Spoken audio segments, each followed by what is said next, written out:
할렐루야. 주님의 이름으로 축복합니다. 저 여러분의 삶의 모든 현장에 그리스도의 평강이 가득할 줄로 믿습니다. 오늘 금요 축복 기도인데요. 사전에 미리 좀 녹화를 했습니다. 저 여러분의 삶의 현장에 시간과 공간을 초월해서 하나님의 영광이, 하나님의 은혜가 가득할 줄로 믿습니다. 아멘.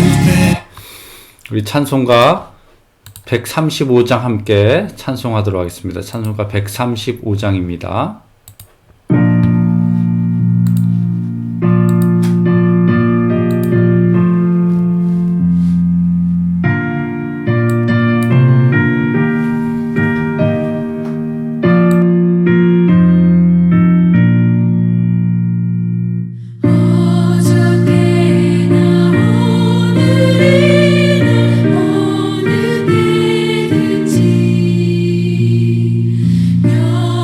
영원토록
아멘. 예, 영원하신 주님을 찬양합니다. 할렐루야. 예, 찬송가 335장 함께 찬송 드리겠습니다. 335장입니다.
아멘.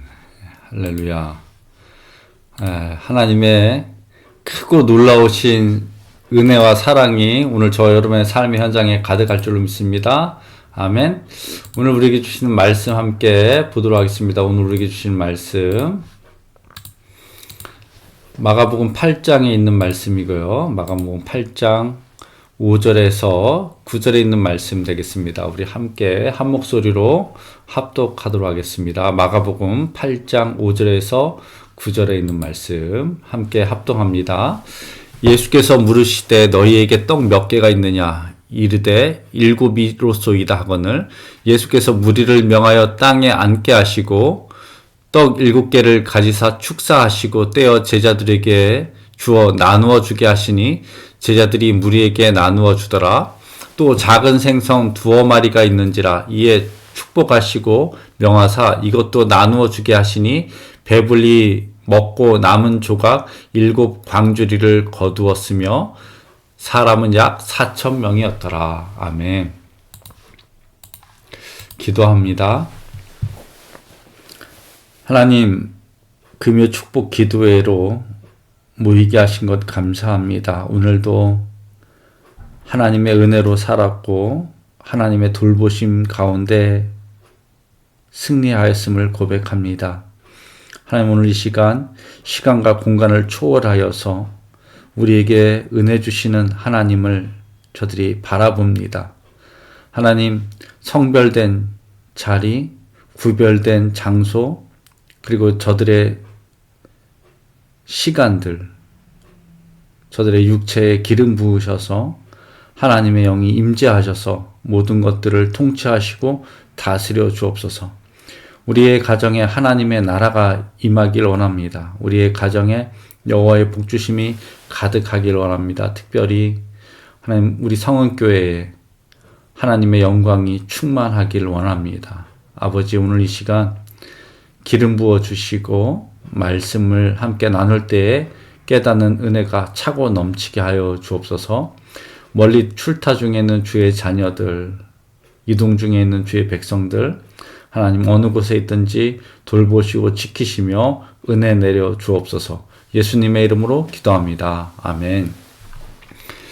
네, 오늘은 마가복음 8장에 있는 말씀을 갖고 함께 은혜를 나누려고 합니다. 마가복음 8장을 한번 그냥 얘기한다 그러면 마가복음 8장에서 가장 눈에 띄는 그 말씀이 있다면 베드로의 신앙 고백입니다. 그리고 그 신앙 고백이 어떻게 이루어졌는지 우리는 한번 8장에 있는 말씀들을 보면서 그 신앙 고백이 어떤 의미인지를 한번 알도록 하겠습니다. 자, 예수님께서 이제 예수님이 가는 곳마다 큰 무리들이 함께 하였습니다. 그죠? 그래서, 그 무리들이 함께 하는데, 그 무리들이, 예수님을 쫓아다니는 무리들이, 물론 이제 부자도 있었겠지만, 정말, 가난한 이들, 먹을 것이 없는 이들이 예수님을 쫓았다고 저희는 이제 보고 있습니다. 그것은 왜냐 그러면, 부자들은 어디 갈 때 이제 도시락도 챙겨가고 그러는데, 오늘 예수님께서 2절에 보면 큰 무리가 예수님을 쫓아다니시는데, 예수님께서 내가 무리를 불쌍히 여기노라 그렇게 이야기하십니다. 그래서 그 무리들이 예수님을 쫓아다니는데 무려 사흘을, 하루 이틀 사흘을 함께 다닌 거예요. 야. 그러니까 그 예수님이 가는 곳마다 많은 사람들이 인파가 붐볐는데, 예수님께서 그 쫓아다니는 사람들이 하루 이틀 사흘을 쫓아다니는데 먹을 것이 없습니다. 그래서 주님께서 만일 내가 그들을 굶겨 집으로 보내면 길에서 기진하리라. 그 중에서는 몰려온 사람들도 있느니라. 여기서 이제 우리는 무엇을 알게 되냐면 예수님께서, 주님께서 사람들을 긍휼히 여기시는 걸 알고 있어요. 그래서 우리 하나님은 긍휼을 베푸시는 분이다. 아멘. 오늘 저와 여러분들의 삶에, 가정에, 우리 교회에, 우리 사회에 여호와의 긍휼하심이 가득하기를 주님의 이름으로 축원합니다. 그래서 하나님은 긍휼히 여기시는 분이에요. 그래서 성경은 뭐라 그러면 예수님께서 제자들에게 묻습니다. 물론 제자들은 광야에서 떡을 얻어먹고 배부르게 할 수 있습니까? 라고 이제 대묻긴 하는데, 이게 뭡니까? 불가능하다는 거죠. 현실적으로 이들의 굶주린 배를 해결할 수 있는 방법은 있다 없다? 없다는 겁니다. 그래서 예수님께서 그들에게 묻죠. 너희에게 떡이 몇 개가 있느냐? 그랬더니 7개가 있습니다. 이렇게 얘기하는 거죠. 뭐 여러 가지 의미가 있습니다만은 여기서 7개라는 것은 우리가 이제 완전수라고도 하고, 뭐 문자적인 의미는 뭐냐? 하나님이 그 떡을 만지시면 다 된다는 거죠. 그래서 떡이 공교롭게 왜 7개냐 할 때, 하나님의 말씀이 있는 곳에 어떻게 역사가 일어난다. 그래서 이제 이 7이라는 숫자가 이스라엘 백성들에게 의미할 때는 어떤 희망, 회복, 완전함을 의미한다. 이렇게 볼 수 있습니다. 자, 그래서 이제 6절에 보면 예수께서 무리를 명하여 땅에 앉게 하시고, 이제 예수님께서 무리를 명해서 땅에 앉게 하는 겁니다. 그리고 떡 7개를 가지다 축사하시고, 여기서 우리는 이제 무엇을 깨닫게 되냐면 예수님께서 기적을 일으키는 그 절차들, 뭐 절차라기보다는 어떻게 하셨냐면 첫 번째, 떡을 가지사 축사하셨다는 겁니다. 이 축사는 하나님께 어떻게 외쳤다는 거죠. 선포했다는 겁니다. 그리고 어떻게 합니까? 우리식으로 얘기하면 하나님께 기도한 거죠. 자, 그 다음에 떼어서 제자들에게 주어 나누어 주게 하시니. 그러니까 믿음으로 기도하고, 믿음으로 기도하고 그 기도한 것들에 대한 확신을 갖고 제자들에게 떼어서 나누어 주게 시켰습니다.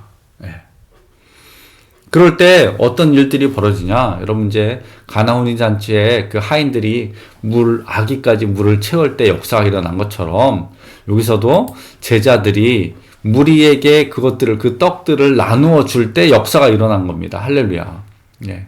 그래서 여러분, 우리의 삶에서 하나님의 나라, 하나님의 역사들이 나타나기 위해서는 첫 번째, 우리가 기도의 자리에 있어야 되고, 두 번째, 그 기도한 것들에 대한 믿음의 확신이 있어야 되고, 세 번째, 그 확신을 갖고 담대하게 나아가야 된다는 겁니다. 아멘?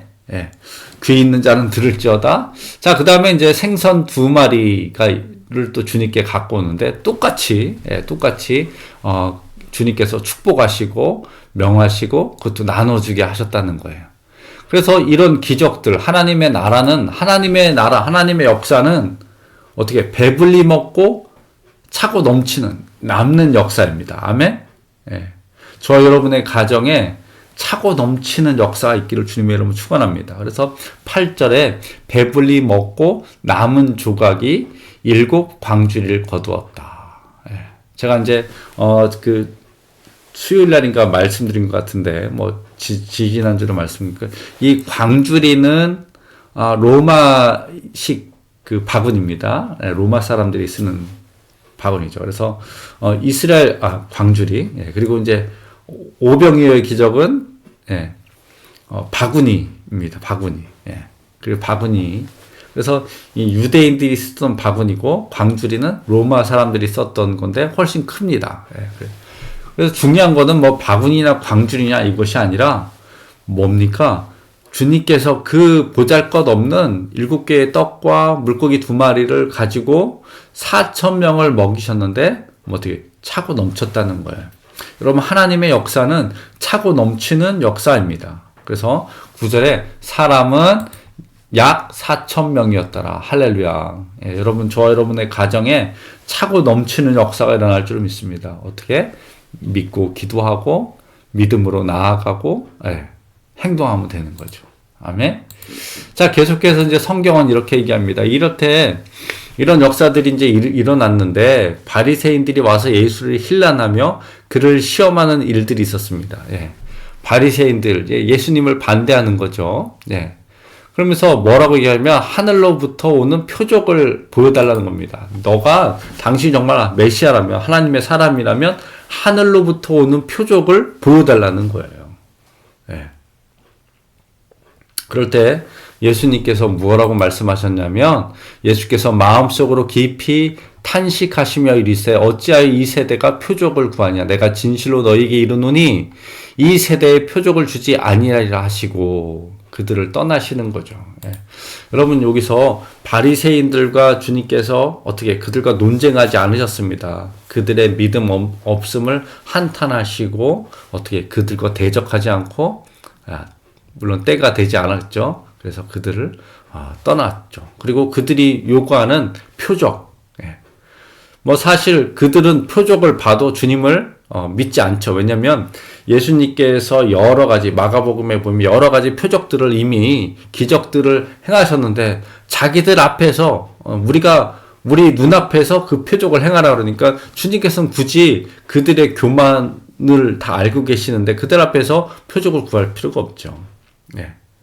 그러면서 이 세대에게 표적을 주지 않니라. 그래서 그들을 떠나십니다. 그래서 13절에 그들을 떠나 다시 배에 올라 건너편으로 가시니. 근데 이제 그때 제자들이 떡을 가져와야 되는데 떡을 한 개밖에 못 갖고 온 겁니다. 그래서 이제 그 제자들이 떡 한 개를 이제 갖고 왔는데 예수님께서 공교롭게 삼가 바리새인들의 누룩과 헤롯의 누룩을 주의라 하시니.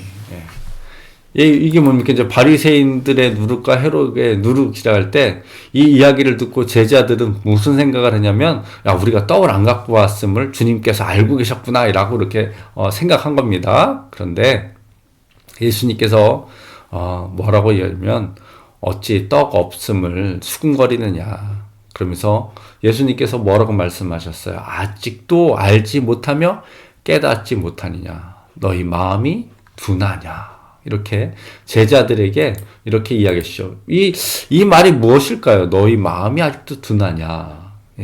이 말은 곧 이제 그 다음에 이어지는 베드로의 이제 그 신앙 고백과도 연결되는데 예수님께서 이렇게 합니다. 너희가 눈이 있어도 보지 못하고 귀가 있어도 듣지 못하냐 또 기억하지 못하냐 무슨 말입니까?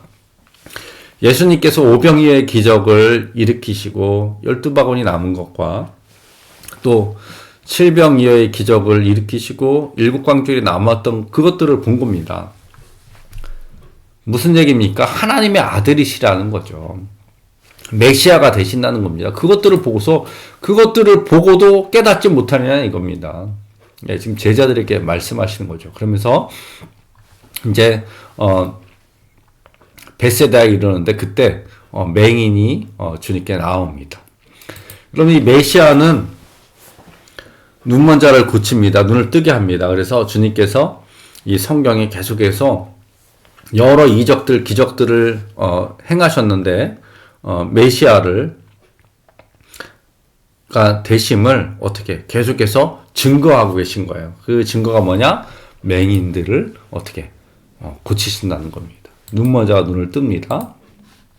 그러면서 예수님께서 이제 묻는 거죠. 너희는 나를 누구라냐? 여기서 이제 가이사라 빌립보입니다. 이 가이사라 빌립보라는 이 도시는 우상 숭배의 온상입니다. 거기에 정말 화려한 우상들이 많아요. 신전들이 참 많습니다. 지금도 그 가이사라 빌립보에 보면 그 신전에 여러 가지 그 잔재들이 남아 있는데 얼마나 화려했는지를 추측하게 합니다. 그러면서 나를 누구냐고 할 때 베드로가 용감하게 대답합니다. 주는 그리스도이시니이다. 그리스도이십니다. 뭡니까? 주님은 하나님의 아들이십니다. 그럴 때 베드로가 자기를 아무에게도 말하지 말라고 경고하시고 어떻게 인자가 많은 고난을 받고 장로들과 대제사장들과 서기관들에게 버림받아 죽임을 당하고 사흘 만에 살아날 것을 비로소 그들에게 가르치셨습니다. 그러니까 드디어 주님께서 당신이 하나님의 아들로서 세상의 모든 짐을 지고 십자가에 달려 죽임을 당하고 사흘 만에 부활할 것을 이제 가르치시니까 베드로가 어떻게 합니까? 안 된다고 이야기하죠. 베드로가 주님 이게 무슨 말입니까? 당신은 하나님의 아들인데 절대로 그렇게 죽게 내버려둘 수 없습니다. 그럴 때 우리가 너무나 잘 아는 이 33절 예수께서 돌이키사 제자들을 보시며 베드로에게 꾸짖습니다. 베드로에게 사단아 내 뒤로 물러가라. 내가 하나님의 일을 생각하지 아니하고 도리어 사람의 일을 생각하는도다 하시고. 여러분 여기서 우리가 하나 깨닫는 건 뭐냐면 하나님의 일과 사람의 일, 하나님의 일을 생각하는 자는 하나님의 자녀고 사람의 일을 생각하는 사람은 사단이라는 겁니다. 사단의 일을 하는 겁니다. 그래서 베드로가 주님의 제자이지만 하나님의 일을 생각하고 그 하나님의 역사들이 나타나게끔 해야 되는데 어떻게 인간적인 생각, 인간적인 방법들이 그 속에 들어갔다는 겁니다. 그러면서 주님께서 우리에게 너무나 익숙한 말씀을 얘기하죠. 제자들을 불러 이르시되 누구든지 나를 따라오려거든 자기를 부인하고 자기 십자가를 지고 나를 따를 것이니라. 아멘. 할렐루야. 그래서 베드로의 신앙 고백을 뒤로 하고 베드로의 그 신앙 고백, 메시아가 되시는 그분을 만났을 때 어떻게 해야 되냐? 제자들의 삶은 어떻게 살았냐? 우리 성도들의 삶은 어떤 삶을 살아야 되냐? 누구든지 나를 따라오려거든 자기를 부인하고 자기 십자가를 지고 나를 따를 것이니라. 그러니까 자기를 부인하고, 그죠? 이 부인이 뭡니까? 이 부인이 내 안에 그리스도께서, 성령께서 통치하시는 겁니다. 나는 죽고, 바울로 얘기하면 나는 죽고 그리스도만 살게 하옵소서. 그러면 자기 십자가를 지고 자기에게 맡겨진 사명들, 자기를 통해서, 우리를 통해서 이루실 하나님의 역사들을 어떻게 깨닫고 그것들을 어떻게 행하는 거죠. 십자가를 지고 나를 따른다. 주님이 가셨던 길을 따라가는 겁니다. 이것이 진정한 신앙 고백을 한 성도들의 모습일 줄로 믿습니다. 여러분, 저와 여러분의 삶 속에 성령 하나님께서 우리를 통치하시고 우리가 예수 그리스도를 본받아서 자기를 부인하고 자기 십자가를 지고 주님을 따라갈 때 놀라운 하나님의 역사들이, 위대한 하나님의 능력들이 우리 삶에 풀어놓아 다니기를 주님의 이름으로 축원합니다. 아멘.